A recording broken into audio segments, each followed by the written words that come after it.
Hello friends, आज की जो मैं वीडियो लेकर आई हूँ, आज की वीडियो में हम बात करेंगे बिजनेसमैन के बारे में। जो लोग इंडिया से बिजनेस करने के लिए कनाडा जाना चाहते हैं तो वहाँ जाकर वो अपना बिजनेस कैसे स्टार्ट कर सकते हैं। आज की वीडियो बिजनेसमैन के लिए लेकर आई हूँ, सो वीडियो को शुरू से लेकर एंड तक ज़रूर देखें। वीडियो स्टार्ट करने से पहले आपको बता दूं कि ये जो चैनल है ये आप लोगों के लिए बनाया गया है। हम आपको फ्री ऑफ कॉस्ट सारी जानकारी दे रहे हैं घर बैठे। तो अगर आप हमारी वीडियो पहली बार देख रहे हैं तो चैनल को सब्सक्राइब जरूर करें, क्योंकि आने वाली सारी वीडियोस बहुत इंपॉर्टेंट है। आपको कनाडा के बारे में नई नई जानकारी मिलेगी, तो सारी वीडियोज अब तक देखने के लिए चैनल को सब्सक्राइब जरूर करें। अब हम आज की वीडियो स्टार्ट करते हैं। आपको बताना चाहती हूँ कि कनाडा की सरकार ने 2021-22 में आपके लिए बहुत ही अच्छा प्लान बनाया है, जिससे आप अपने पूरे परिवार के समेत कनाडा जाकर सेटल हो सकते हो और वहाँ अपना बिजनेस स्टार्ट कर सकते हो। इसकी अगर आप डिटेल में जानकारी लेना चाहते हो तो आप कनाडा की जो ऑफिशियल वेबसाइट है www.cic.gc.ca, वहाँ जाकर आप डिटेल में जानकारी ले सकते हैं। वहाँ जाकर आप विंडो में टाइप करें स्टार्टअप वीज़ा। जब आप वहाँ जाकर स्टार्टअप वीज़ा टाइप करके एंटर करोगे तो वहाँ पर आपको काफ़ी डिटेल आ जाएगी। तो वो जितनी डिटेल आपको मिलेगी उसके प्रिंट आउट निकालो, उसे ध्यान से पढ़ो। आपको किसी से कुछ पूछने की ज़रूरत नहीं है, वहाँ आपको पूरी डिटेल में सिंपल इंग्लिश में सारी जानकारी मिल जाएगी। तो अब हम पहले ये बताते हैं कि कनाडा में बिजनेस जल्दी सेटल क्यों हो जाते हैं। जो बिजनेसमैन है वहाँ अच्छा बिजनेस कैसे सेटअप कर सकते हैं, कैसे कर पाते हैं, तो उसके काफ़ी कारण हैं। क्या कारण है वो आपको बताने जा रही हूँ। कनाडा में सबसे पहले तो आपको बता दूं कि अगर हम इंडिया में हैं, इंडिया में हम कोई सामान खरीद रहे हैं, कहीं से भी कोई सामान ले रहे हैं, तो पहले क्या होता है, हम सामान लेते हैं और उसका जो पेमेंट करनी होती है वो हम बाद में करते हैं। तो इससे क्या होता है कि काफ़ी लोगों की पेमेंट नहीं होती, लोगों के साथ धोखा हो जाता है, काफ़ी बार पेमेंट रह जाती है, पैसा खराब हो जाता है, उनका सामान भी चला गया और पैसा भी चला गया। लेकिन कनाडा में ऐसा नहीं होता, किसी के साथ कोई धोखाधड़ी नहीं होती। पहले पैसे की पेमेंट की जाती है, उसके बाद आपको सामान मिलता है। जो भी सामान आपने लेना है उसकी पेमेंट आप क्रेडिट कार्ड, डेबिट कार्ड या फिर कैश के द्वारा कर सकते हैं, लेकिन पेमेंट पहले की जाती है, उसके बाद सामान की डिलीवरी होती है। इससे क्या होता है, पैसा भी सेव रहता है और किसी तरह के का धोखा होने के चांसेस नहीं रहते। आगे आ जाता है कि कनाडा में किसी तरह की कोई रिश्वत नहीं चलती और ना ही किसी पॉलिटिकल इंटरफेरेंस का चांस है। ये जो कनाडा का सिस्टम है ना, ये बहुत ही अच्छा है।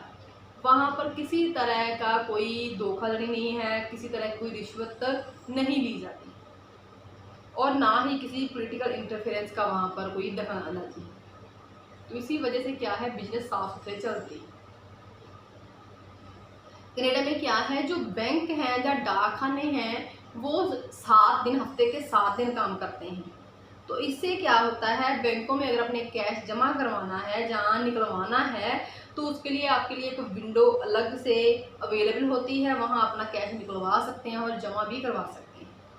और जो प्राइवेट डाकखाने हैं वहाँ पर 8 बजे तक पार्सल्स लेने और डिलीवरी करने के चांसेस रहते हैं। वहाँ आप 8 बजे तक पार्सल ले सकते हैं और डिलीवरी भी कर सकते हैं। इससे क्या है, आपको अच्छी फैसिलिटीज़ मिलती हैं, वहाँ पर किसी तरह की दिक्कत का सामना नहीं करना पड़ता। बिजनेस का अगर अपने रिकॉर्ड रखना है तो वो भी ज़्यादा मुश्किल नहीं है। बिजनेस का जो रिकॉर्ड रखने के लिए हर बिजनेसमैन के पास एक कैश मशीन होती है। बिजनेसमैन जो खुद है, जो ऑनर है बिजनेस का, वो बेशक कहीं दूर बैठा है, लेकिन वो सेल फोन के ज़रिए सारा रिकॉर्ड चेक कर सकता है। कितनी उसकी सेल हो चुकी है, गवर्नमेंट का कितना टैक्स है, कौन कौन सा सामान बिक चुका है, ये सारा रिकॉर्ड वो अपने फ़ोन के ऊपर ही देख सकता है। सभी जगह सिक्योरिटी कैमरेज होते हैं और उन कैमरों को सेल फोन के साथ लिंक किया होता है, तो जो ऑनर है वो सेल फोन के ज़रिए देख सकता है कि उसका स्टाफ क्या क्या काम कर रहा है।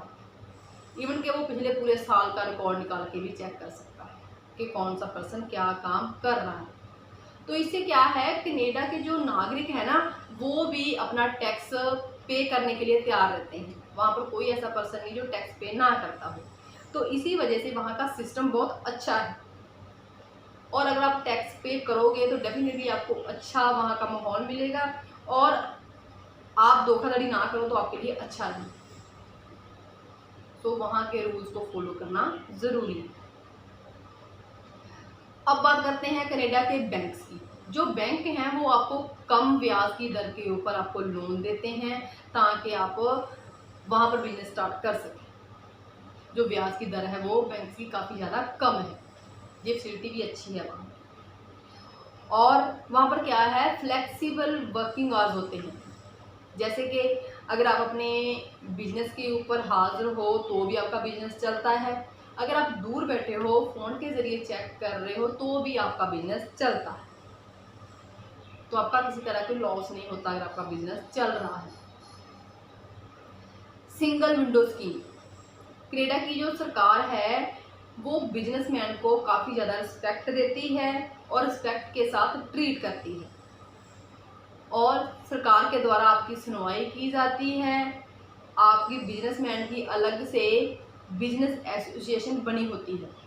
वहाँ जाकर आप अपने बिजनेस से रिगार्डिंग अगर आपको कोई प्रॉब्लम आती है तो आप बिजनेस एसोसिएशन के पास जाकर आप अपनी बिजनेस के रिगार्डिंग प्रॉब्लम बता सकते हैं। वहाँ आपको उसका सोल्यूशन ज़रूर मिलेगा। और कनाडा में क्या है, अगर आपने बिजनेस स्टार्ट करना है तो उसके लिए आपको कोई बिल्डिंग खरीदने की ज़रूरत नहीं है। बिजनेस स्टार्ट करने के लिए अगर आपने कोई बिल्डिंग लेनी है या शॉप लेनी है तो आप उसे 3 साल की लीज के ऊपर ले सकते हैं, रेंट के ऊपर ले सकते हैं। 3 साल के बाद क्या है, आपकी जो लीज है वो रीन्यू हो जाएगी, या फिर आप अपनी इच्छा के अकॉर्डिंगली बिल्डिंग को चेंज भी कर सकते हैं। तो वहाँ आपको कोई बड़ी बिल्डिंग वगैरह खरीदने की जरूरत नहीं है अगर आपने बिजनेस स्टार्ट करना है। तो इन्हीं सारी फैसिलिटी की वजह से वहाँ पर बिजनेस ईजिली सेटल हो जाते हैं, और लोग वहाँ जाकर अपनी लाइफ के अपनी पूरी फैमिली के साथ अपनी लाइफ को सेटल कर सकते हैं। तो अब हम बात करते हैं कि कौन कौन से बिजनेस कनाडा में जाकर सेटल किए जा सकते हैं। आपको ये बता दूं कि कनाडा में क्या है, जो पर्सन 65 ईयर्स का हो जाता है तो 65 ईयर्स के बाद वो अपने बिजनेस से रिटायरमेंट ले लेता है और वो अपने बिजनेस को सेल कर देता है, और वो पैसा अपने वो रिटायर्ड लाइफ के लिए संभाल कर रख लेता है, उसके लिए खर्च करता है। तो आप वहाँ पर चलते हुए बिजनेस खरीद सकते हो, और अच्छे बिजनेस जो चल रहे होते हैं उनके द्वारा आपको अच्छी इनकम प्राप्त हो सकती है। तो कौन कौन से बिजनेस हैं जो आप चलते खरीद सकते हो, उनके बारे में मैं आपको डिटेल में जानकारी देने जा रही हूँ।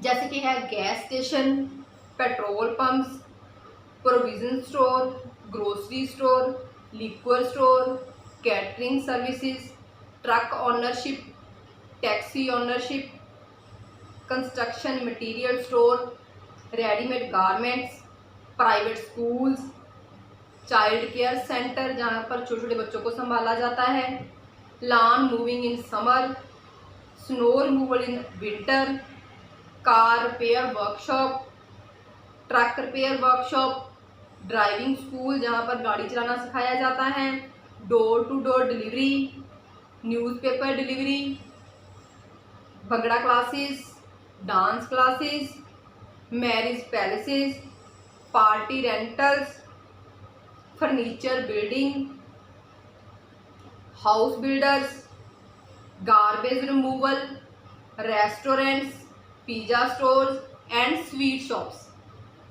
तो ये सारे बिजनेस आपको वहाँ पर चलते मिल जाएंगे। जो लोग वहाँ पर बेच रहे हैं बिजनेस, जिनकी उम्र 65 साल से ज़्यादा हो चुकी है, उनसे आप वहाँ जाकर ये चलते बिजनेस खरीद सकते हैं और अपना बिजनेस सेटअप करके अच्छी इनकम प्राप्त करने के काबिल हो सकते हैं। अगर आप इन सारे बिजनेस के बारे में डिटेल में कोई और जानकारी चाहते हैं तो आप कनाडा में हमारे ऑफिस में संपर्क कर सकते हैं। हमारे कनाडा ऑफिस का नंबर आप नोट कर सकते हैं 1604-765-5008। इस नंबर पे आप संडे को दिन के समय वहाँ पर फ़ोन करके बातचीत कर सकते हैं।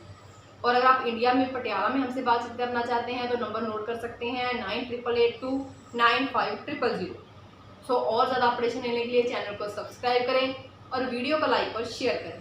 Thank you.